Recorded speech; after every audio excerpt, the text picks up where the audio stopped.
Fiat Luce.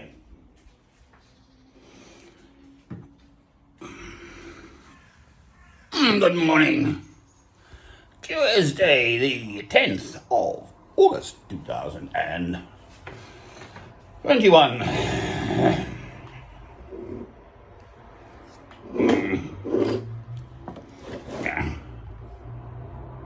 God is love. Where is God? God is within us.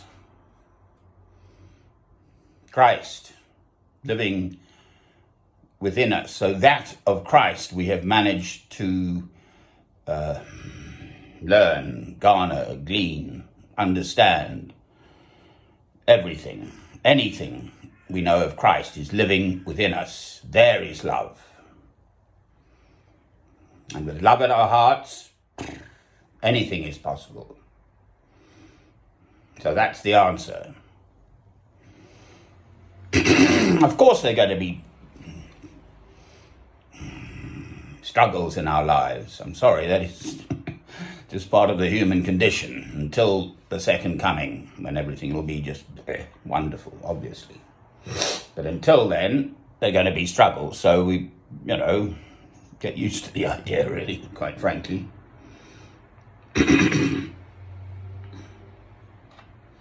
And the other side, so the agony and the ecstasy. There's a lovely book. Name of the author will come to me, but a biography of Michelangelo, who was just such a powerful spirit. He did David and designed the blasted St. Peter's and the Sistine Chapel and much other stuff. I just can't think of the author's name. But I read it. I was in Cape Town in South Africa. The night before the flight, and I got stuck in. I read it all through the night, and I got to the airport, and I left my ticket and my passport. I had a sort of French-style little truc, a little thing that you put your stuff in, a man bag or whatever. That used to be the horrors for an Englishman, to carry a little handbag, I say. Those funny continentals. We had pockets and things like that. Oh, well, there's a happy scene, isn't it? Domestic bliss.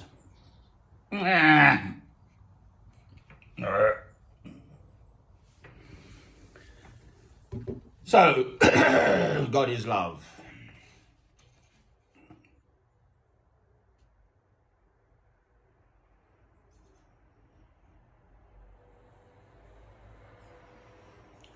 There are going to be things one simply does not understand, and you have to let those go to God for the explanation to emerge, perhaps years, decades later even. The death of a child in childbirth, that sort of thing. How does a loving God allow that to happen? Well, it's a massive event. I'm afraid the woman is affected more somehow, I think. We have feelings too, but I think a woman losing a child in childbirth can have massive long-term implications.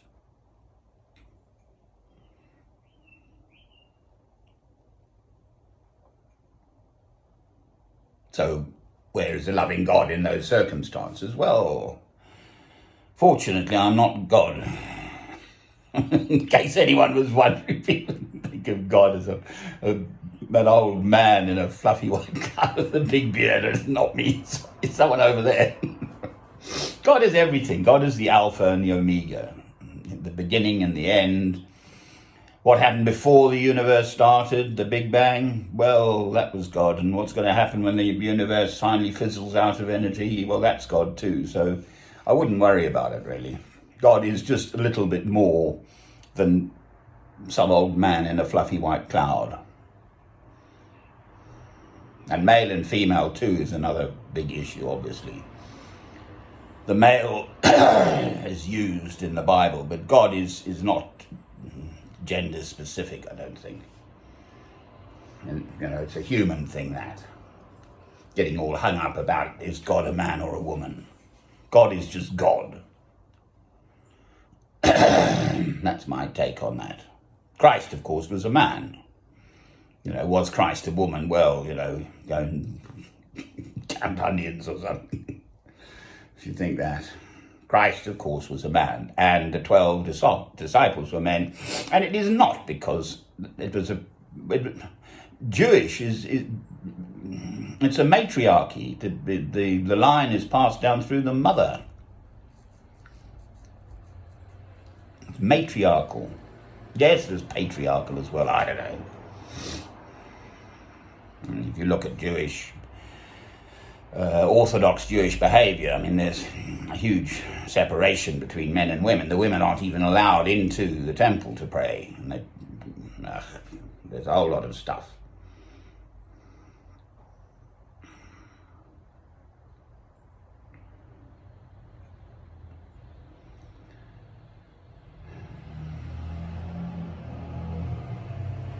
Yes, there's monstrous suffering, and as I've already indicated, especially if a small child dies ignominiously and so on, and which is happening now all over the world, I cry because I don't have words for that.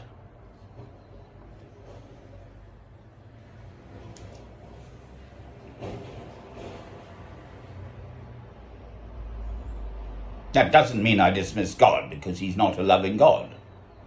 That's the sort of absolute main matter.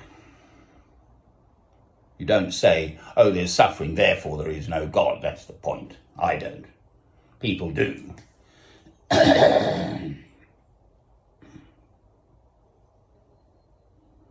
I've already indicated, if you can see your own personal difficulties, which may amount to suffering, or if they amount to suffering, but if you can see them in sort of through God's eyes, what is he doing in your life? So, as it happens, I've had a personal tragedy. My own son committed suicide at the age of 18. Well, believe me, that hurts. Still hurting, 30 years later.